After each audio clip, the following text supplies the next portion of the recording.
राज्यों में लागू हो गया। अब क्या लगता है कि राष्ट्रीय स्तर पर यूसीसी लागू करने का दबाव बढ़ चुका है अब? रंजना जी, मैं आपके चैनल के माध्यम से देश का मुसलमान एहसान अब्बासी जिंदा रहे ना रहे, मैं सच कहना चाहता हूं आपके सामने। मैं देश का मुसलमान एहसान अब्बासी सच कहने जा रहा हूं आज। मैं जिंदा रहूं ना रहूं, ये देश रहेगा। ये चाहे राहुल गांधी हो, चाहे अखिलेश यादव जो हो, चाहे ओबीसी बंदी हो, ये हमें एक साथ एक थाली में नहीं खाना देना चाहते। ये हमें अलग करना चाहते हैं, ये हमें बांटना चाहते हैं, जातियों में, धर्म में, कानून में, बोली में, भाषा में, पहनावे में। मोदी जी चाहते हैं कि मैं देश का नागरिक एक चाह रहे हैं इन्हें। मैं बता रहा हूँ ना, मैं बता रहा हूँ ना, हाँ बता रहा हूँ ना आपने, मैं बता सुन लो ना, बता रहा हूँ मैं बता रहा हूँ, सुन लो ना, मैं सुनो ना, सुनो कब से बांटा, सुनो इन्हें कांग्रेस ने कब से बांटा, अरे सुन तो लो ना बात को, सुन तो लो। ठीक है सर, एक एक करके बोलिए। ठीक है सर, जान दो ना, कब से बांटा रंजना जी, कसम है परवरदिगार की। अगर बंटवारा ना किया होता ना तो एक कांग्रेस को दफन कर दिया होता। इसने हिंदू मुसलमान के बंटवारे को लेकर 1990 में क्या गलती थी उन बेचारे कश्मीर पंडितों की? किसने बांटा? आपातकाल लगा दिया आपकी मीडिया, ताला बंद कर दिया था 2 साल। मेरे दादा नाना नानी सबका बंधक बना दिया कांग्रेसों ने, बेशरमों ने सिखों को मरवा दिया, गले में टायर डलते डलवा दिए। क्या कमी थी? क्या बोले तो क्या गलती थी बेटियों की? क्या गलती थी बेटियों की? जो बेटी बेचारी अनमेरिड थी उनको रेप किया गया, उनको मार दिया गया और दिल्ली धारा की, ये वो कांग्रेसी है। बातचीत करने की कोशिश करेंगे। यूसीसी 4 राज्यों में लागू हो चुका है, आप इसे कैसे देखते हैं, क्या समझते हैं? मैम हो जाना चाहिए लागू, हो रहा तो चलो देश में लागू हो जाना चाहिए, पूरे देश में हो जाना चाहिए। जो है ना 20 भी होना चाहिए। ठीक है, यूसीसी पर आप क्या समझते हैं? 4 राज्यों में लागू हो गया, आपकी क्या राय है? जी हाँ, केवल 4 में ही क्यों किया? अपने पास जितने राज्य हैं उन्हें लागू करना चाहिए। जब केंद्र से पारित किए हैं तो बाकी 24 राज्यों के साथ परहेज क्यों कर रहे हैं? जो अभी 4 राज्यों में लागू करके वो पत्थर फेंक कर अंदाजा लेना चाह रहे हैं, यही काश पेट्रोल में किए होते, यही काश शिक्षा में कुछ परिवर्तन करके किए होते। और यूजीसी लागू करके चलो शादी में आप रोक लेंगे, अफेयर कैसे रोक पाएंगे? अराजकताएं तो जो है वो मेंटेन बनी रहेंगी। लेकिन सर अगर कुछ सुधर रहा है समाज में तो फिर इस पर आप सुधार कहाँ, सुधार गुंजाइश कहाँ है? शादी एक है, अफेयर 3 चल रहे हैं। लेकिन ये यूसीसी अब हमने देखा कि जिस तरह से 4 राज्यों में लागू हुआ, अब उसके बाद विरोध भी बढ़ा। और ये आप अभी की बात नहीं, लंबे समय से देख रहे हैं कि इस पर बहस होती नजर आ रही है। तो आप विपक्ष जो लगातार सवाल उठा रहा है उसमें आप क्या कहना चाहेंगे? देखिए, विपक्ष कहीं इस चीज को लेकर इतना अग्रेसिव नहीं हो रहा है। आज की डेट में तो बहुत सारे मुद्दों को लेकर पूरी दिल्ली जाम कर दिया, पूरी संसद जाम कर दिया, जंतर मंतर जाम कर दिया। तो ये कोई मतलब नहीं बनता इस तरह से। यूसीसी इस देश के हित में है, जनता के हित में है। पढ़ी लिखी जनता यूसीसी चाहती है। यूसीसी का विरोध वही लोग कर रहे हैं जो कट्टरवादिता पे काम करते हैं, जो एक इस्लाम को या दूसरी चीज को लेकर चलते हैं। कहीं भी सभ्य समाज, पढ़ा लिखा समाज यूसीसी के पक्ष में है। वो कभी नहीं चाहता कि यूसीसी लागू ना हो।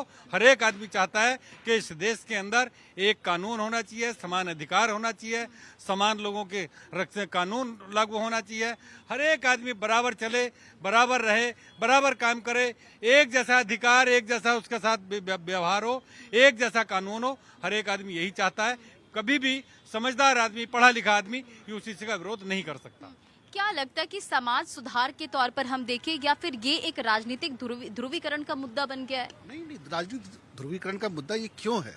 अगर समाज में कुछ विकास की बात होती है, मैंने पहले ही अपने वक्तव्य में क्या कहा कि हर आदमी, जब एक नागरिक, एक संविधान की बात अगर होती है तो इसमें क्या गुरेज है? जो मेरे लिए सही वो उनके लिए सही, जो उनके लिए गलत वो मेरे लिए गलत। तो इसमें गलत क्या है?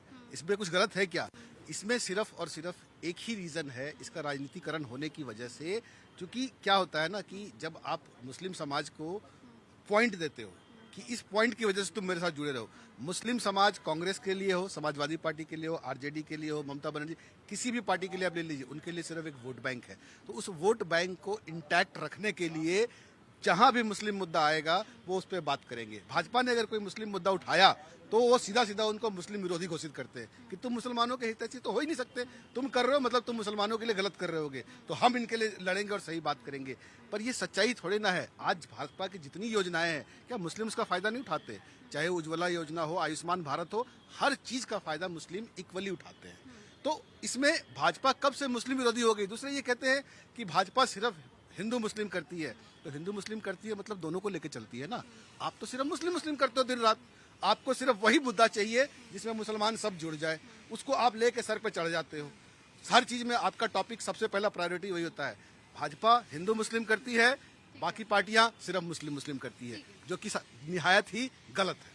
आप एज अ पॉलिटिकल एनालिस्ट, क्योंकि आप दोनों को सुन रहे हैं, बीजेपी हो या फिर विपक्ष हो, लेकिन क्या लगता है आपको कि क्या ये सिर्फ विपक्ष का वैचारिक मुद्दा है या फिर इसे चुनावी मुद्दा बनाने की कोशिश होती है? नहीं, ना तो ये वैचारिक मुद्दा है, ना ये चुनावी मुद्दा है, ये सिर्फ अपीजमेंट का मुद्दा है। इनको ये गलतफहमी है कि शायद जो मुस्लिम समाज है इसके खिलाफ है यूसीसी के, और यूसीसी लागू करने में अगर हम इनका विरोध करेंगे यूसीसी तो मुस्लिम समाज हमारे साथ खड़ा होगा। लेकिन मैं ये कहना चाहता हूँ मुस्लिम समाज भी इसके खिलाफ नहीं है, इनको ये गलतफहमी है। हाँ, मुस्लिम कठमुल्ला इसके खिलाफ है, शहरकाजी इसके खिलाफ है, जो मुस्लिम समाज को अपने धरोहर समझते हैं, वो सोचते हैं कि हमारी मर्जी पे, हमारी उंगली के इशारे पे चलेगा, वो जो मुस्लिम नेतृत्व है वो इसके खिलाफ है। ओवैसी नेचुरली इसके खिलाफ होगा, समाजवादी पार्टी के लोग उसके जो लीडर्स हैं उसके खिलाफ हो गए, जिनको उनको मुस्लिम वोट बैंक लगता है सिर्फ वो लोग उसके खिलाफ हैं, नहीं तो और कोई खिलाफ नहीं है। अभी बात चल रही थी कि उस समय संविधान सभा में क्यों नहीं लागू हुआ। मैं आपको कहना चाहता हूँ क्यों नहीं लागू हुआ, इसका भी कारण देता हूँ। 1947 से लेकर 1950 तक जब ये संविधान इसकी रचना हो रही थी, संविधान की रचना हो रही थी, जब माइग्रेट लेकर लोग वहाँ से हिंदू लोग आए और जितनी बड़ी संख्या में वहाँ मारकाट हुआ और जो लोग किस तरह अपनी जान बचा के आए, वो सारे के सारे लोग उस समय कांग्रेस को विभाजन का जिम्मेदार मानते थे, इसलिए वो सारे के सारे लोग कांग्रेस विरोधी हो गए। तो उस समय के कांग्रेस नेतृत्व को लगा कि आज अगर हमने मुस्लिम अपीजमेंट को नहीं अपनाया तो आने वाले 1951 के 52 के चुनाव में हम हार जाएंगे। तो उसी दिन से उन्होंने मुस्लिम अपीजमेंट बना लिया। उससे पहले मुस्लिम लीग मुस्लिम को लीडरशिप मानी जाती थी और कांग्रेस हिंदुओं की लीडरशिप मानी जाती थी, क्योंकि दोनों दो ही बड़ी पार्टियां थी उसमें, और कोई बड़ी पार्टी कोई वक्तव्य ही नहीं था। लेकिन जैसे ही देश का विभाजन हुआ वैसे ही कांग्रेस ने अपना यू टर्न लिया और वो अपने आप को फिर मुसलमानों को मसीहा साबित करने में जुट गई और यहीं से अपीजमेंट की राजनीति शुरू हुई। ठीक है, ओम जी भी हमारे साथ जुड़ चुके हैं। आप सभी को सुन रहे थे। यूसीसी को लेकर 4 राज्यों में ये लागू हो चुका है। सवाल हमारा इसी पे है कि क्या अब पूरे देश में से बहुत जल्द लागू किया जाएगा? आपकी क्या राय है? क्योंकि मध्य प्रदेश में जिस तरह से बीते दिन तस्वीर आई, जोरदार हंगामा भी देखने को मिला था। मैडम, गीता में लिखा हुआ है एक सुंदर शब्द, सुनिश्चय स्वपाकेचा पंडिता संदर्शिना। समाज एक व्यवस्था से चले तो बहुत सुंदर चलता है। जब एक घर में 4 बच्चों के लिए अलग अलग व्यवस्थाएं होती है तो निश्चित रूप से वहां पर वैमनस्यता की भावनाएं फैलती है। फिर एक बात, मगर ऐसा नहीं हो सकता। क्यों? क्योंकि हमारे यहाँ पर जितनी पार्टियां उतनी प्रकार के मत और उतनी प्रकार के उन्होंने समाज को अलग अलग दिशाओं में बांट दिया, अलग अलग व्यवस्थाओं के माध्यम से। ठीक है, हमारी जो एक पाश्चात्य पुरानी जो परंपरा है उसके मुताबिक भाई अपनी हमारी कुछ अलग व्यवस्थाएं हैं, उनकी कुछ अलग व्यवस्थाएं, किंतु जब वो व्यवस्थाएं समाज में आती है तो उनको एक रूप धारण कर लेना चाहिए, क्योंकि सबके लिए कानून एक जैसा होना चाहिए, सबके लिए आरक्षण, बहुत सारी चीजें जो हम अव्यवस्थाओं के कारण से इस समय समाज बटा हुआ है और उसका पूरी मलाई, चाहे वो बीजेपी हो कोई भी नेता हो, हर पार्टी उस मलाई को आराम से खा रही है और एंजॉय कर रही है अपनी लाइफ। ठीक है, ये क्लोजिंग स्टेटमेंट सर। रंजना जी, मैं राहुल जी से, अखिलेश जी से और ममता जी से और अरविंद केजरीवाल से हाथ जोड़ के विनती करना चाहता हूँ कि मुसलमान को फुटबॉल मत बनाओ। मुसलमान अब समझदार है, समझ गया है, समझदार है, वो किसके साथ है किसके साथ नहीं है। आप राजनीति करो लेकिन मुसलमान को मत घसीटो। इस देश के मुसलमानों को बहुत घसीटा गया है, बहुत खींचा गया है, बहुत गुमराह किया गया है। यहाँ तक वोट देने वाला पसमंदा समाज था और अशराफों ने मलाई खाई थी। तो अब समझ गया है देश का पसमंदा समाज भी कि अब किसी के बहकावे में नहीं आएगा। हमें छोड़ दो हमारे हाल पर, हम इस देश के नागरिक हैं, हमारे पूर्वज इस माटी में दफन है, हमें पता है कि हमारा अच्छा कौन है, बुरा कौन है, हमारे बच्चों के भविष्य में हमें पता है। आज IPS बनना है, IAS बनना है, अफसर बनना है, कलेक्टर बनना है, सब बनना है ना। हमें छोड़ दो, हमें फुटबॉल ना बनाओ। आप राजनीति करो, आपका लड़ाई बीजेपी से है, लड़ते रहो, मुसलमान को बकस दो, इस देश के मुसलमान को बकस दो, मत फुटबॉल बनाओ।